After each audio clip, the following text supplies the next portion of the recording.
socializing. It's very clunky. It's kind of ridiculous. I mean, but with it's just think traditional, about so to speak. Facebook when it started. It was only used for Yeah, I don't think universities. that. I think that Good day, everybody. Today on our podcast, we're talking to Catie Romero-Finger, the CEO and founder of emerging tech marketing agency, Babs. Catie, why don't you tell us a bit about yourself and the Babs? Yes. Okay. So I'm Catie. I'm the CEO and founder of Babs. We're an emerging tech strategy firm, and we do marketing, PR, anything that comes into comms that's in the emerging tech space. So that's like AI, fintech, Web3, so that encompasses DeFi, NFTs, all of that good stuff. I've been in tech for probably almost 20 years at this point, been in Web3 for about 4. I came from like a very traditional tech background at the very beginning, and then got into SaaS tech and SaaS marketing, and then moved from SaaS into Web3. So that's where we are now. Our company is completely decentralized. So I'm here. I live in Europe, American, but I've been in Europe for 15 years. My co-founder is in Dubai. We do a lot out of the MENA region. And then we have a lot of team between Europe and the US, and the small operations team out of LATAM, because we think that emerging markets are going to be very important for the tech world. So we're trying to find interesting investment as well as projects in those regions. And that's a little about me. So we just spoken about it right before we started recording, but obviously, at first, you were a Web3 marketing agency. Now you decided to rebrand yourself as an emergent tech marketing agency. Would you be willing to speak about why you decided to do that? Yeah, so I think that like the biggest part is that right now there's so much. I think that for us to be able to really believe in true mass adoption and for getting Web 2 people into Web 3, we have to approach tech and we have to approach marketing and strategy from a position of how do we talk to people in Web 2 and make them interested in products that will take them into Web 3, but not have to be inherently Web 3 people. So we need to change how we're speaking. If we're just talking only about Web3 all day, it's very much off-putting, I think, for people to be able to want to become part of this new technology or this new tech dynamic. So, which is why we're talking more about emerging technology. So that's one reason. The second reason is we're also looking at new clients in the space, such as fintech clients or clients that are more like machine learning or AI, who not yet using blockchain. Eventually, everyone I think will probably have to use blockchain, but at this moment, it's not like in their vernacular. So it's easier to talk more about emerging tech. That means we're open to more types of clients and projects than just Web3. And then I think the third is really we're looking at our company is looking at expanding into new geographies in the Middle East, and Web3 seems to be a word that's hard for investors to not understand, but want to jump into, just because of crypto regulations and what does it mean in terms of like a cultural and religious aspect of crypto.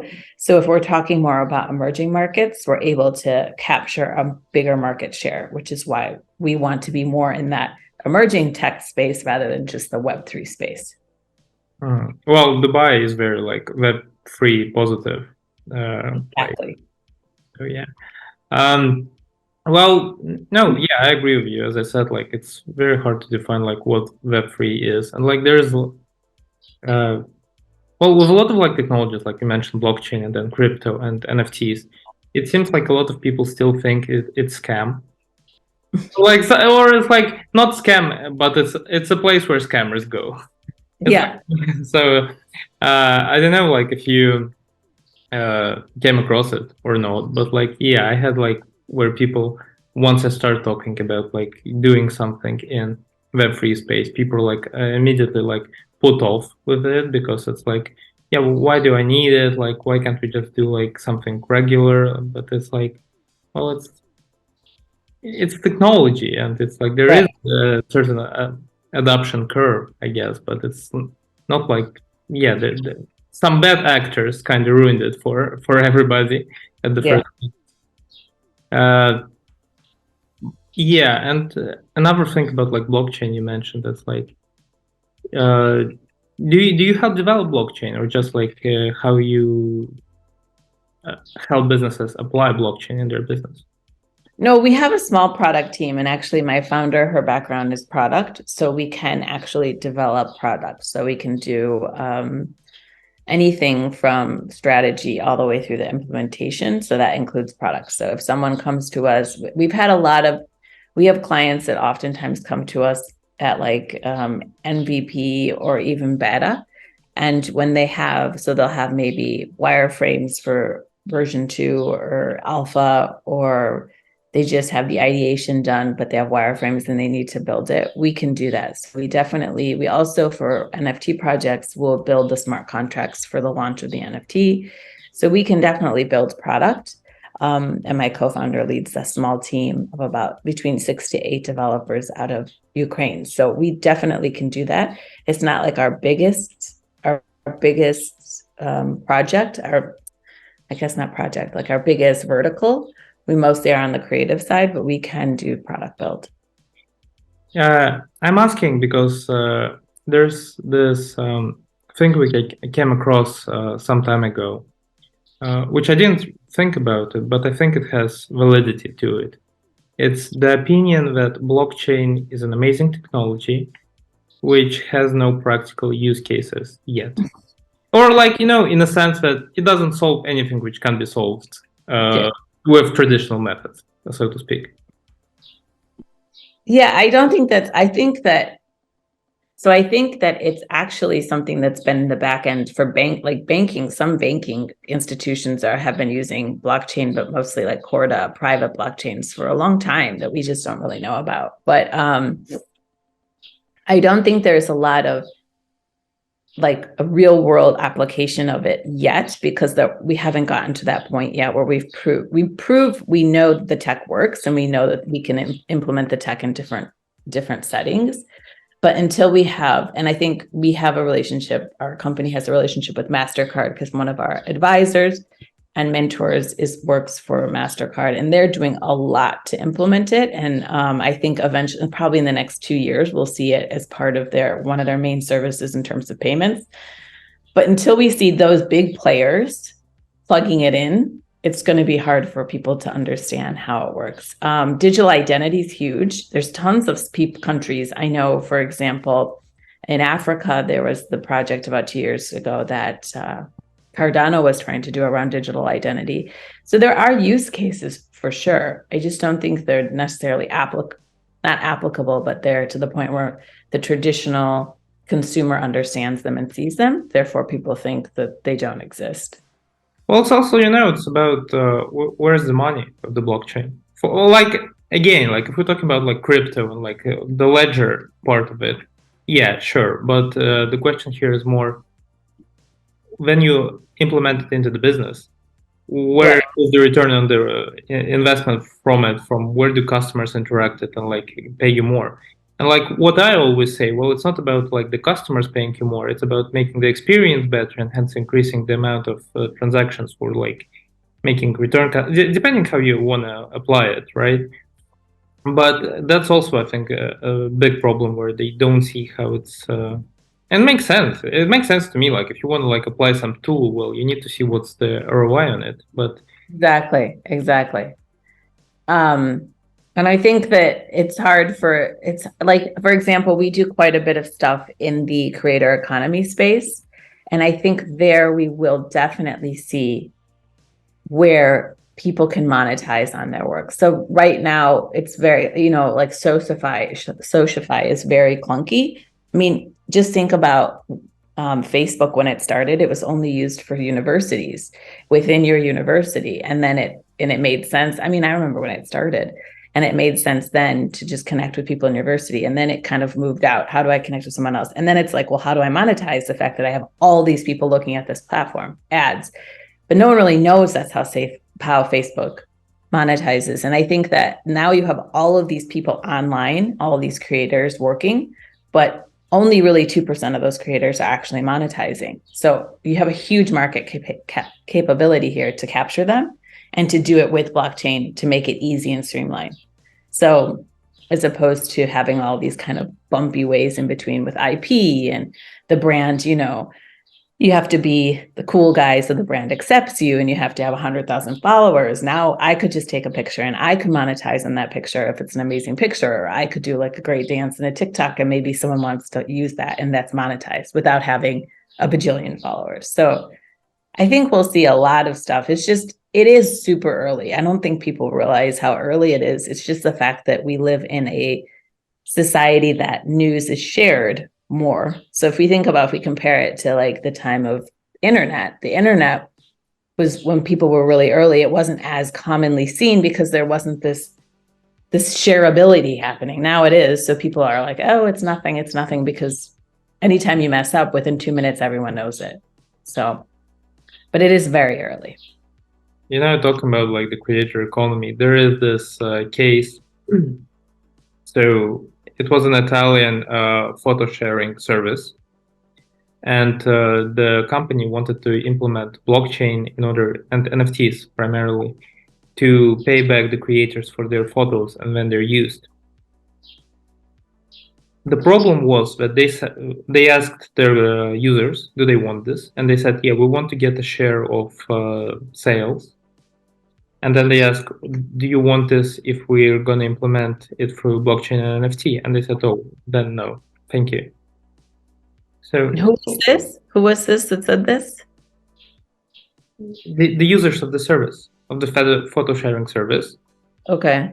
So when they received feedback about the service, they said like, we'd like to get the percentage, but we don't want if it has anything to do with blockchain or NFTs. Interesting. That's what creators have said. That's what you've heard. Yeah. Because I think maybe they don't see the value in what the NFT can be that an NFT actually has like monetary value.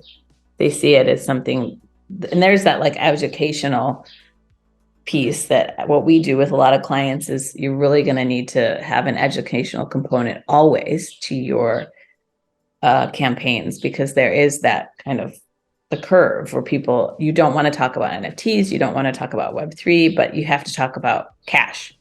So maybe for those type of creators, if you said to them, it's not an NFT, it's a digital asset that you can cash out tomorrow, or you can keep it and it appreciates in value, then it would be different. Well, it's a bit like, again, yeah, education, because like there's a steep learning curve to it. Right.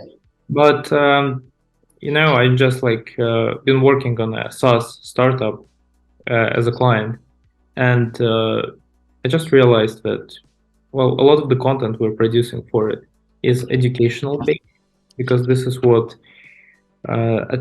especially, how I look at it, like if you have like I guess a sexy looking startup which is very visual, right? Then you can like do a lot of videos and photos for it. But if you have a startup which is very like, it solves the problem, but it's not like, flashy, right? So like, how do you attract people to it and to stay in the space of the startup for long periods of time?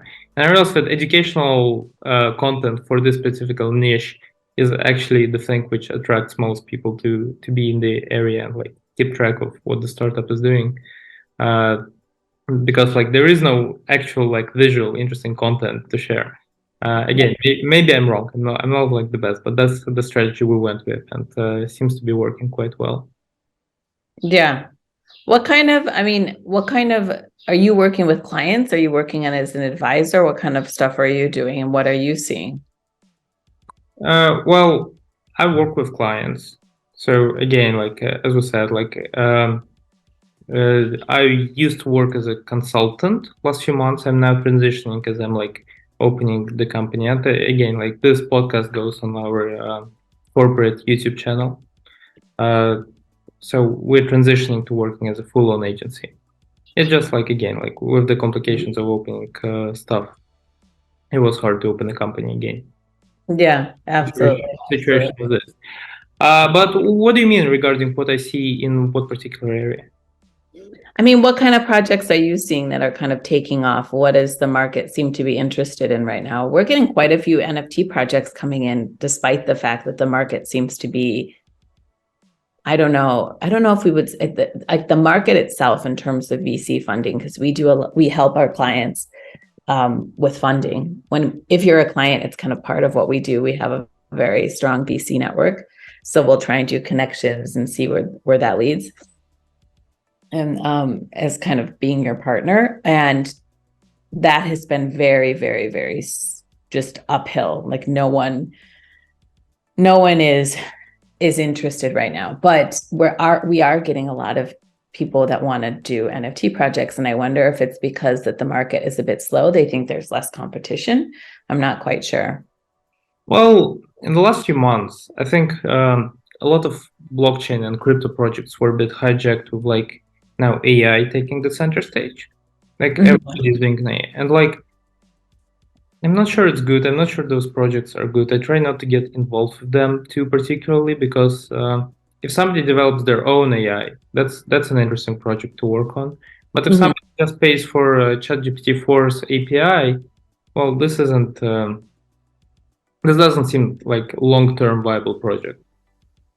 Maybe I'm wrong, but I feel like that the market is going to change. I mean, it works for now, but like in a 6 months time, in a year, I'm not sure a lot of those projects will be still up there just because of the boom. Like a lot of people compare it with the dot-com crisis. I think it's not the same, but similar.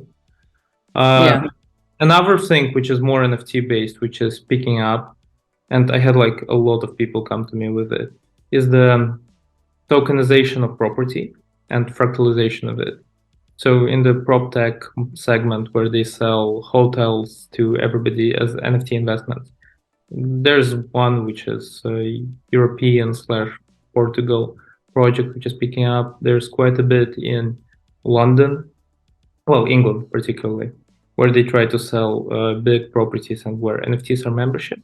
But also I'm very wary of those projects because when you're talking about property, there's a lot of legislation and regulation involved, and Europe isn't that particularly Web3 positive, NFT positive yet. Like those things don't exist in legislation, and that's where it's like, how will you actually sell property? Because I always compare it. Well, like I can buy me personally, I can buy any single NFT out there, well, provided I have the money. Yes, you can copy it in smart contracts, but it's the same as the real contract which there is. But when it comes to it, I can't properly buy property in England at the moment. Or like even if I can, provided I have the money, it is gonna be a lot harder for me because there are like loopholes where the money came from. So how would this particularly work for the people you're trying to attract, right? And that's what I'm not sure with those projects, because again, this is going like into emerging tech, and like if we're talking about especially this tech, where does the legislation, because technology is outpacing legislation always. So like, and we're just not there yet with some of those projects to really take off. I feel like there are a lot of like MVPs and pilot projects, but it will be a couple of years till it becomes like mainstream kind of thing. Yeah, I think it's interesting that you bring up like regulations. So I was on a panel in New York at NFT New York, and we were talking about how, I think the title was like, how do brands win in 2023 with, and I don't know if it was with NFTs or just in general. And what we were saying is that it's going to be with all the kind of regulations that are sort of happening depending on the geography that you're in. Our belief is really that like brands are going to have to push the boundaries to make regulations happen or to make them fit, versus because I don't think that people really know what they need to be regulating yet. I do believe that there need to be some form of regulations, like you said, in terms of I have a project too that came into my, ecosystem or my vision that is along the lines of what you were just saying in terms of like homes using basically real world asset-backed tokenization. And they're doing a raise right now, and the raise is to buy property. So when you buy into the token, you're buying a piece of property as well as part of the token. So in essence, like even if the token doesn't do well, you've made a okay investment because it's in real estate, and real estate is a solid asset, right? It's not it fluctuates, but it will always be there. So it's an interesting thing, but like now what happens in a year if all of a sudden regulation comes and shuts down and says, well, that has to be considered, another asset class. Like then what happens with what you've just invested? Well, well, it first came to me when like a venture capital firm in England, they came to me and they're like, okay, so we want to market this project, which is again selling tokenization of those big kind of castle properties in the United Kingdom. Yeah. Right. And they were doing this to attract more investors into their venture capital. Mm-hmm. Okay, fair enough. Then I started asking questions about it. Because again, like you can't own a piece of property. No, I'm wrong. Property, any singular property can have one owner or beneficiary, right?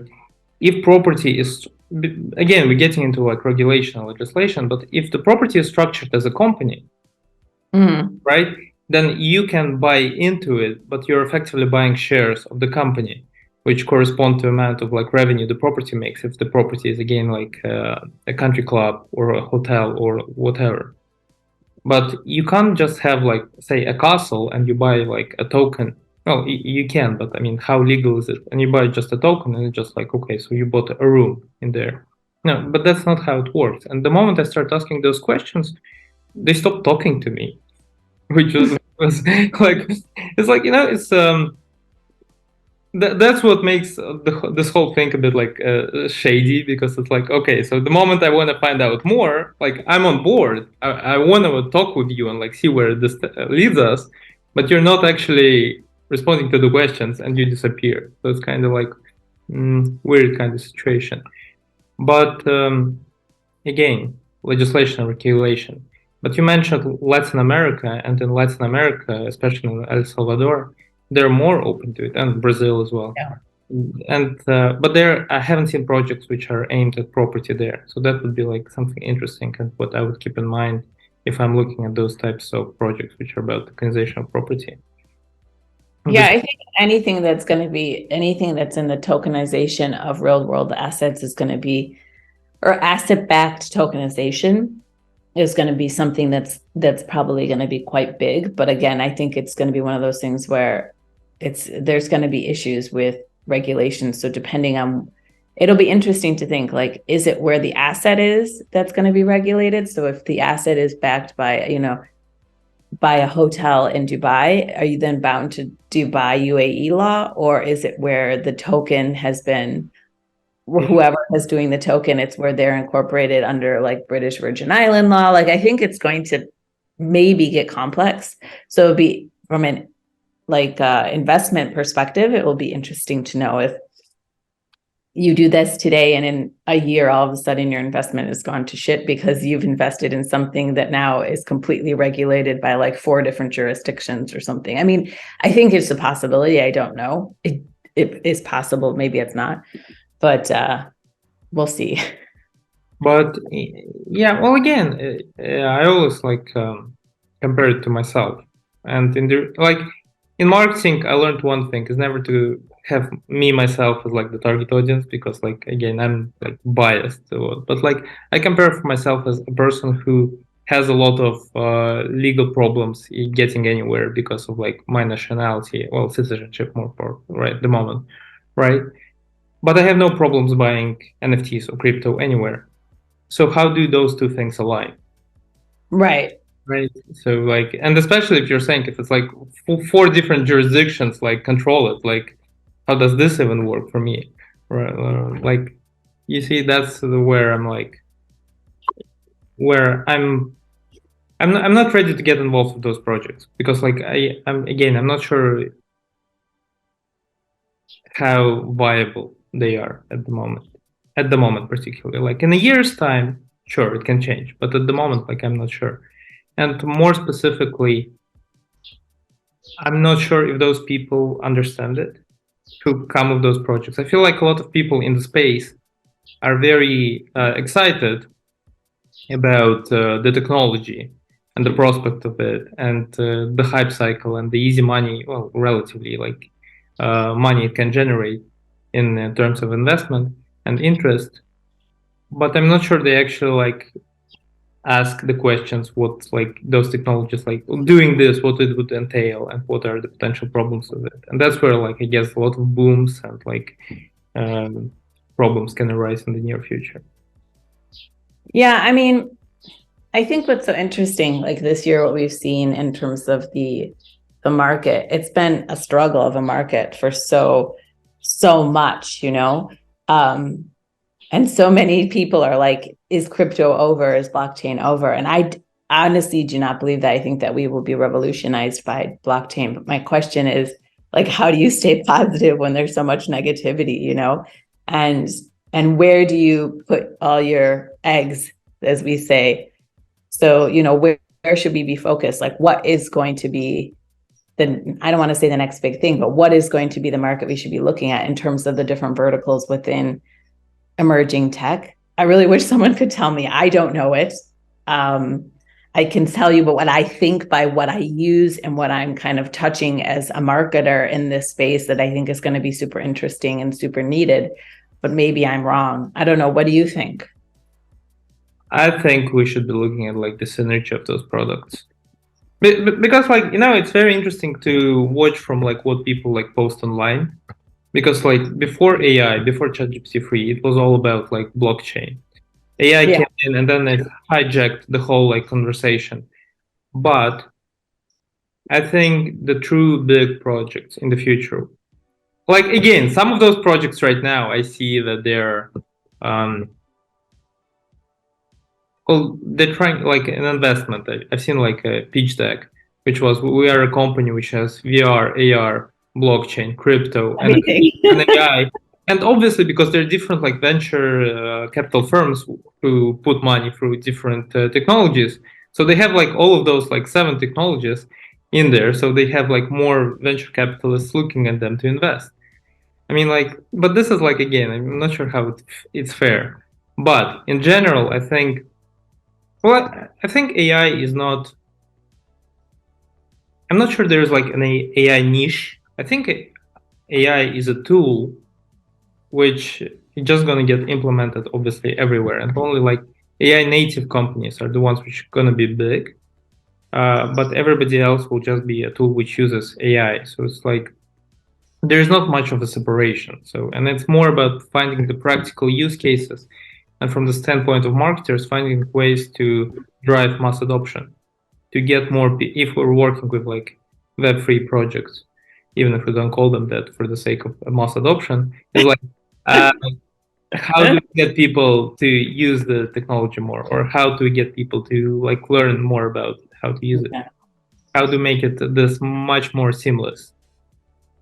I think for me, the easiest way to make things more seamless is to just, it's really vernacular, like how you change the conversation, how you're engaging different people, how you're not making it. I mean, there's certain things that have to be super degen, you know, certain NFTs to sell them out. So you need to kind of be in that conversation, et cetera. But like when we're talking about products that need to get like wallets or payments or new platforms or social tools or any sort of kind of thing that's more product-y, I think that you just need to make sure that you have the right tone. So you're building a really good UX. For example, we have a possible project coming in right now that's very techy if you were to like lift up the hood, but the only way they're going to make it work is to get Web 2 people. Therefore, we're like, you need to redo your UX UI because it needs to be super easy to understand, super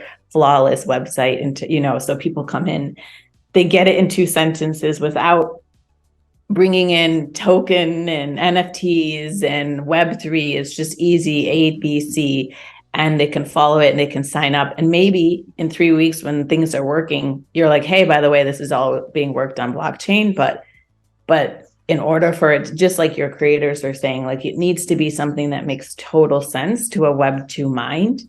And then later, maybe Web 3 is brought into the conversation. So I have this, like, I'm very hesitant to talk about it because it's kind of ongoing, but whatever. So there is a project right now. I'm not gonna like name anything, but there is a project right now who I'm like having conversations with about working together. And they're a social network in Web3 space. Something I said to the founder of it is like, you need to make it less complicated, because if you go to the website, if you actually look at the technology, and it's not to say that it's hard, but there's just so much of it. Again, like I get why there's like a marketplace and NFCs and a generative AI over there. No, I get it. It's fine with it is there, but if you actually go to the website, you don't know what it is in particular. Well, you do, but like you have to spend some time learning it, right? You have to reading it. That's what I'm trying to say. And if you actually want to attract people, then you have to make it less complicated.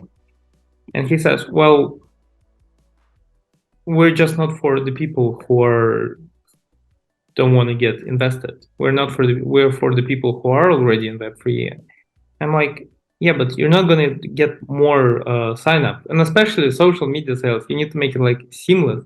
Facebook has seamless integrations. You don't go to Facebook homepage or Instagram homepage and read about all the features.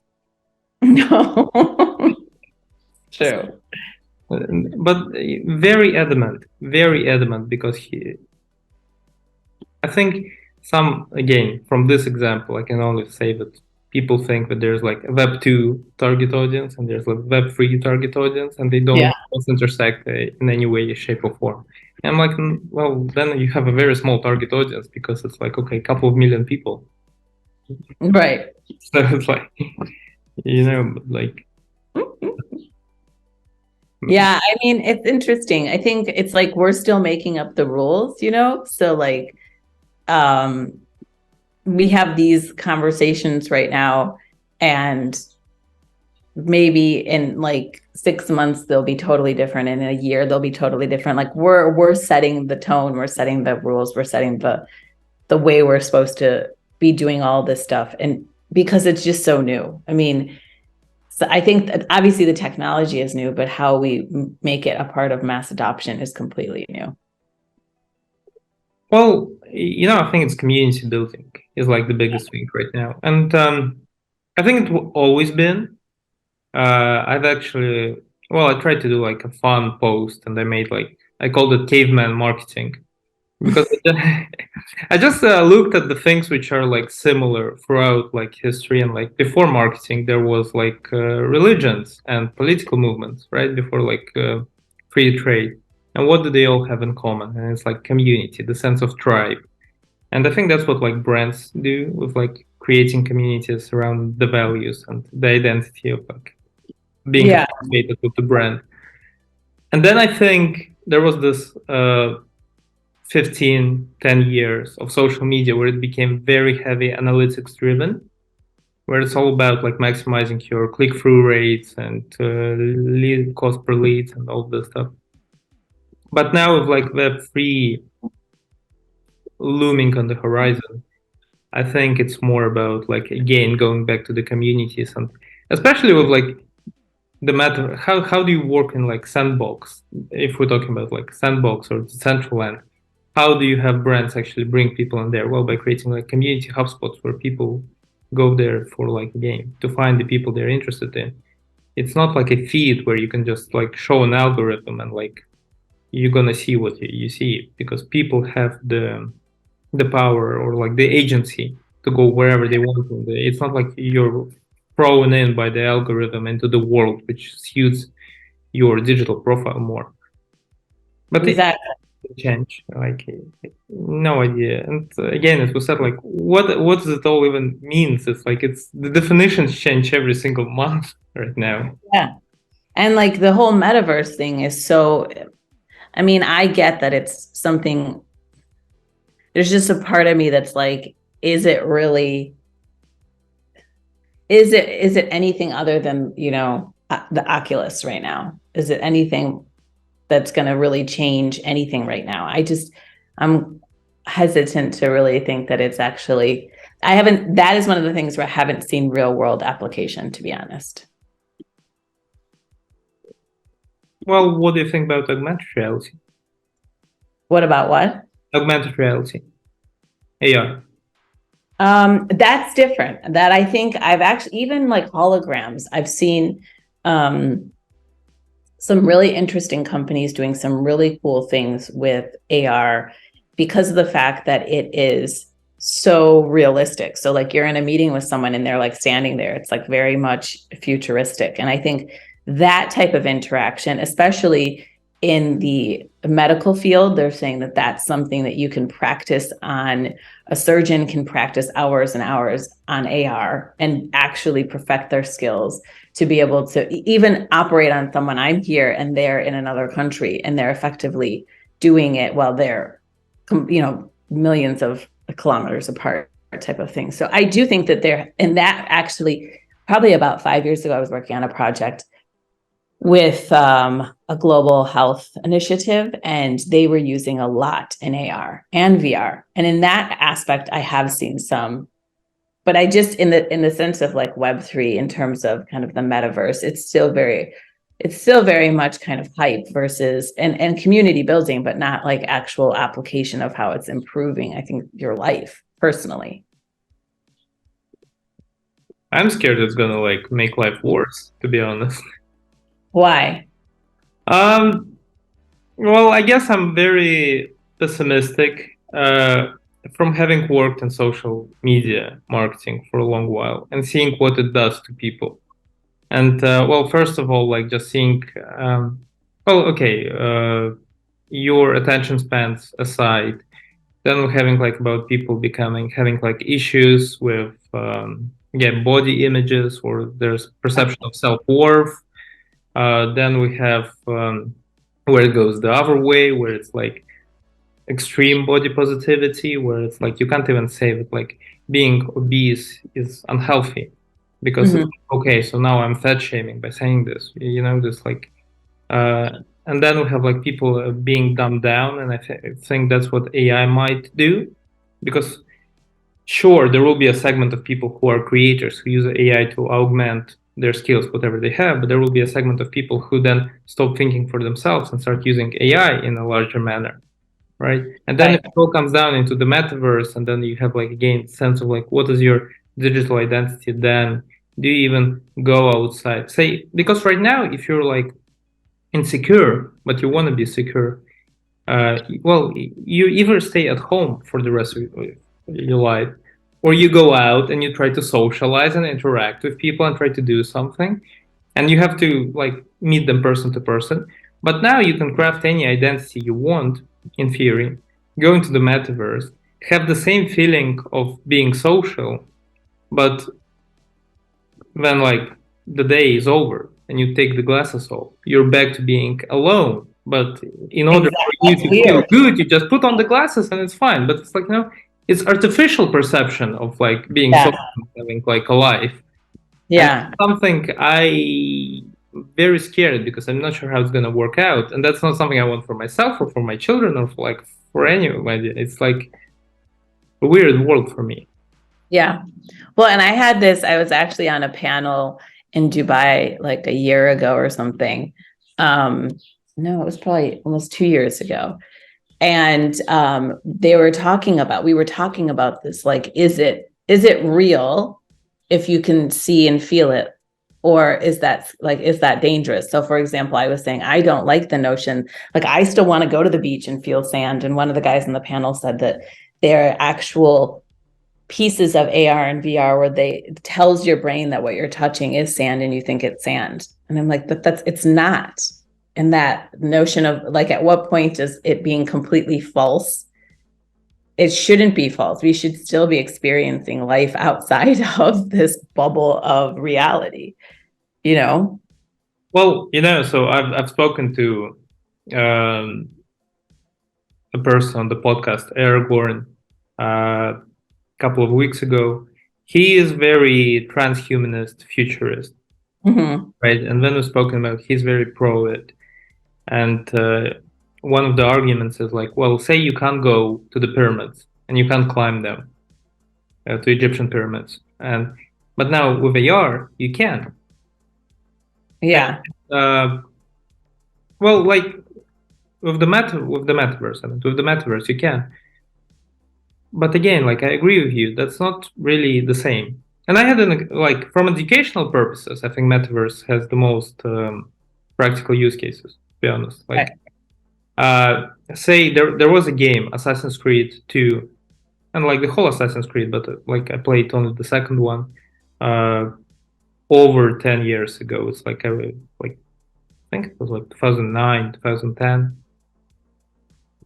And the game was set in Renaissance era Italy. So you could actually go around Florence and Venice and Rome. And I played it, and then I enjoyed it so much. I made my family go to Europe, to Italy, and we actually went to those places. So I guess this is from educational purposes. I saw it, I got interested, we went there. But obviously being there is completely different to actually just playing a game. Like with the same, I guess, philosophy, you can just say, well, you can just like look at photos of stuff on Google and it's like, it's fine. Like, okay, so you saw the pyramids. It's not the same as seeing them, actually being there. Right. Yeah. And it's the same as like when you take pictures on holiday and then but actually being there and experiencing versus like showing someone your pictures, right?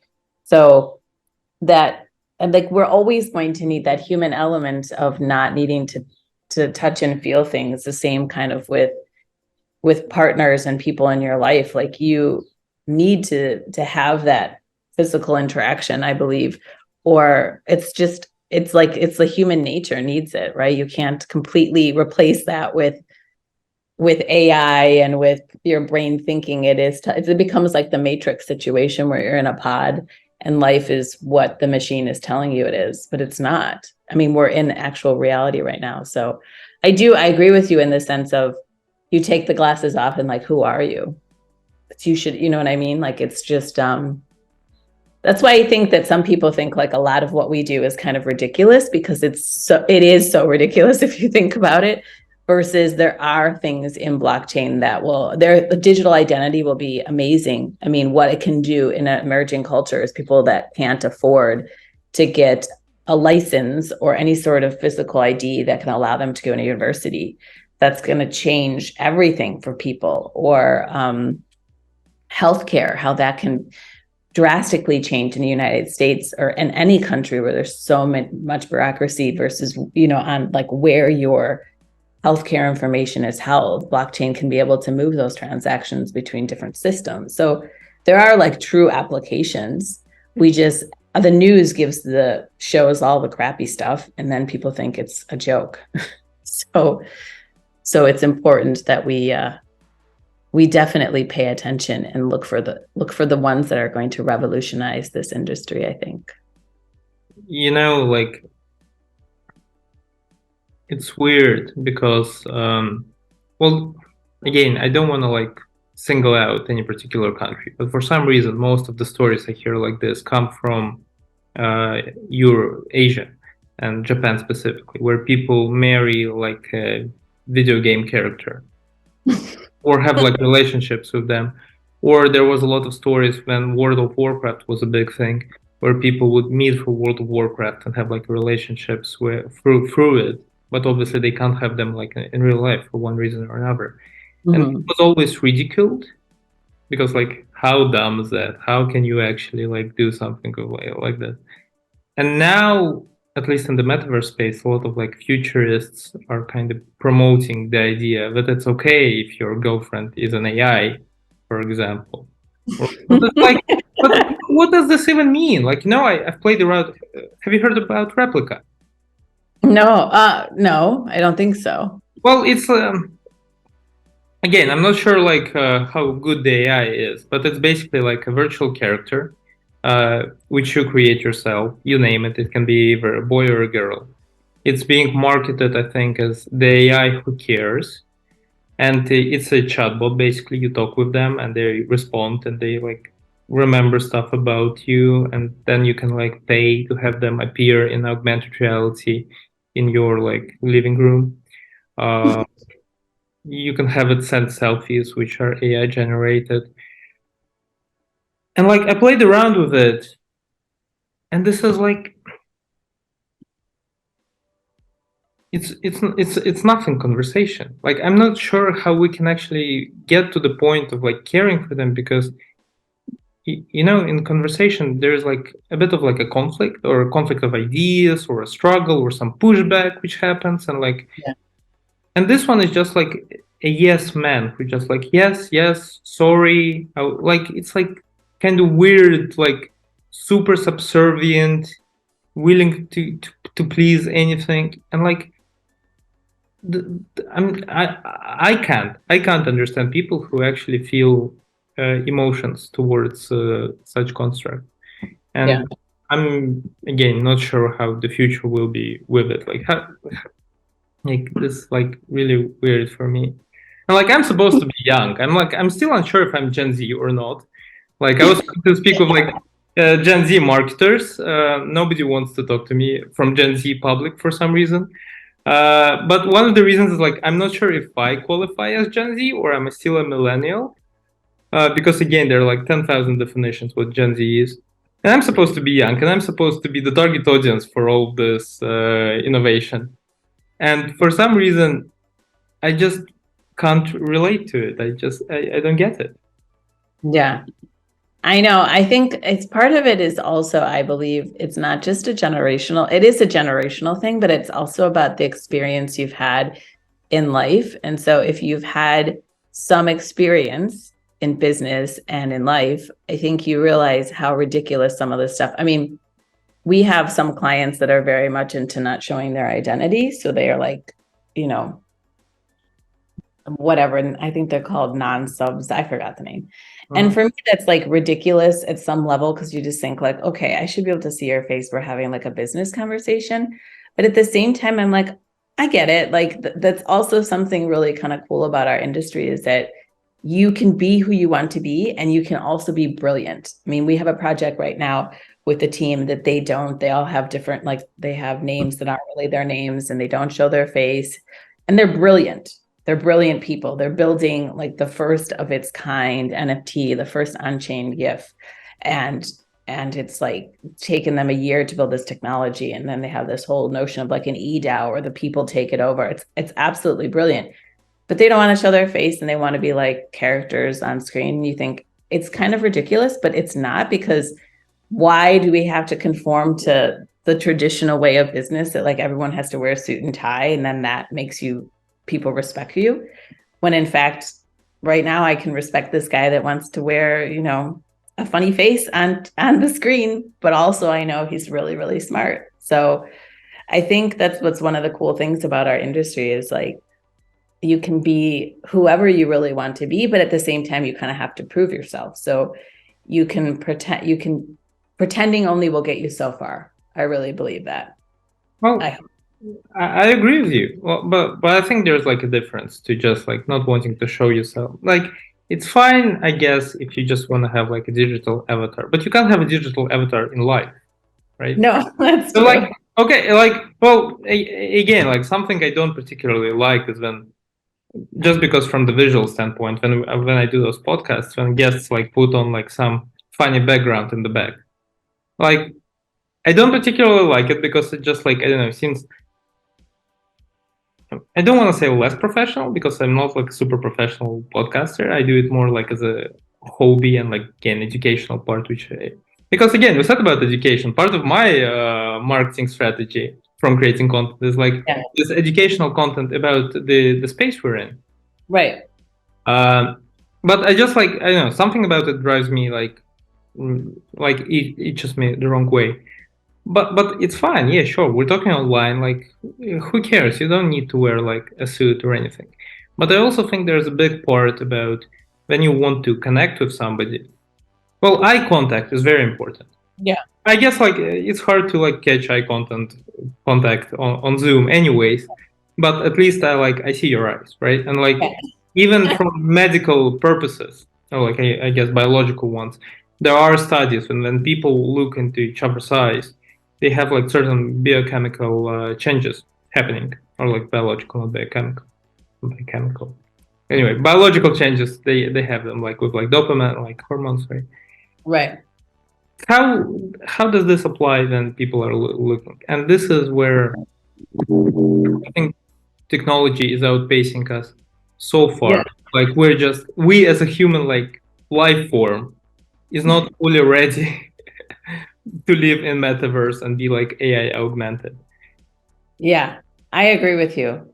I don't think that I think we have like so much to go yet. I think that the generation that will see what we're doing completely built, well, not necessarily completely built, but like shaped the way we see the internet and the way we've seen technology, you know, phones and stuff like that, will be like my children who are 10 and 12, because they even talk about stuff, you know, their avatars.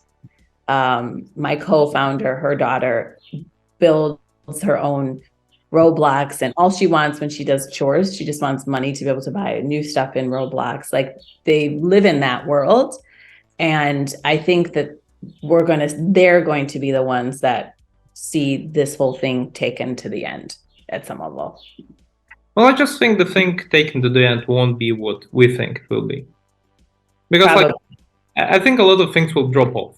Or like take so again, this eternal question of do you does your audience know what it wants? Like with the Ford, like if I asked what my customers want, they would ask me to build like faster horses. Right. And that's like kind of the thing where it's like, so okay, are we doing an iPhone or are we doing faster horses at the moment?